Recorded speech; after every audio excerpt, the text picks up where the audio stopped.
Yo mga kanokma, kumusta po kayo dyan? Ngayon po tayo ay siyempre late na naman po tayong mag-upload ng ating mga vlog kasi marami po tayong sunod-sunod na biyahe kaya salamat sa mga biyahe na ating pinagkakakitaan para sa mga papatukan ng manok. Saka siyempre ngayon po araw na ito ay meron tayong papasyalan sa aking isang kaibigan na napakaganda din ng isang farm. Wala pong iba kundi si isang kaibigan kong mahiyain, paring Rian. Diba? Yan si paring Rian po. Talagang dabis po din yan. Yan si Nabon, si Natutusyong Kate, yan po sila mga magkakaibigan po. Sila po mga farm na napupunta ko. Pero nung nakaraan po hindi ako nakapag-vlog kina Tutusyong Kate tsaka kina paring Bon. Pasensya na pero yan, makapag-vlog din naman ako dyan. Nagkataon lang na sana si pare Rian na interview ko. Kaso nga lang nagmamadali at baka daw interviewin. Masyado mahiyain. Okay, so tayo pupunta ngayon sa kanyang farm. Papasalat po natin yung kanyang mga manukan, kung anong itsura o kung gaano kalaki at kung anong klase mga manok sa kanya. Okay, tara at tayo papasalat sa kanya. Okay.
Yo mga kanokma, andito tayo ngayon sa Banahaw, sa Lukban.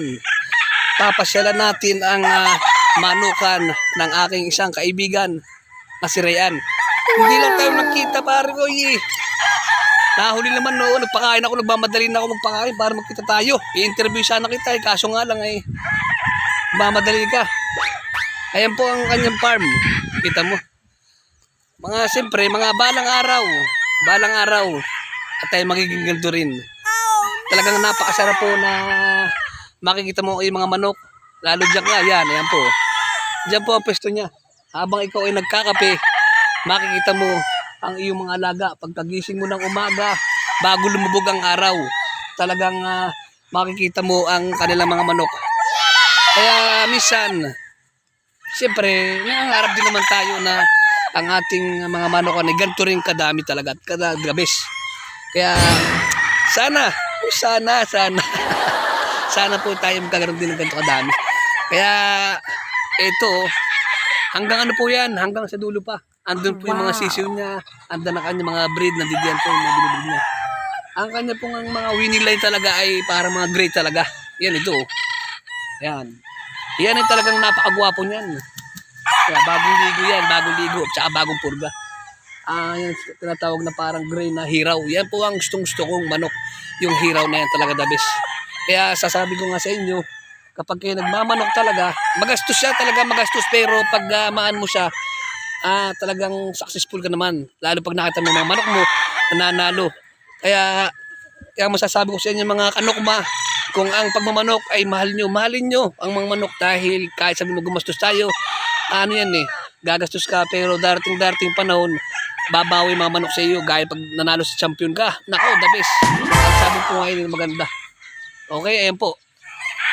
Ayan po ang kanya mga manok dyan. Nakaikot na po tayo dun, nakaikot na pero siyempre, papakita ko pa rin sa iyo yung mga sisiw at yung mga ano din, okay? Parang yan. Maraming salamat at nakapasyal ako dito sa iyong farm. Diba? Hindi pa na ako nakapag-vlog kay paring Bon tsaka kay Totoy Sungkit, nalimutan ko. Okay? Salamat!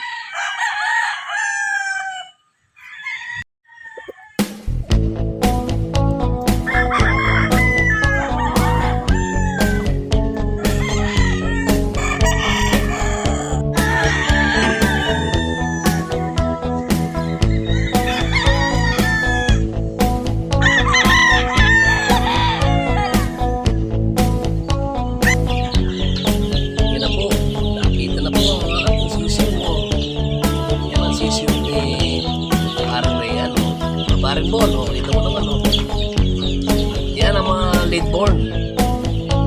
Baka naman ay may iwanan mo yung aking lalagyan ng win pa na. Yan sarap tingnan makakain na po sila mga sisiw, mga maganda. Yan po mga sisiw, kailangan po natin mahalin kasi sila po ay hindi mabuhay din. Lalo na kapag sila nagkasakit, talagang ating obligasyon, ibili natin sila gamot. Pero siyempre, dapat hindi sila magkakasakit para siyempre madami sila sama-samang buhay, di ba? Yan mga kanokma, ang ating mga sisiw.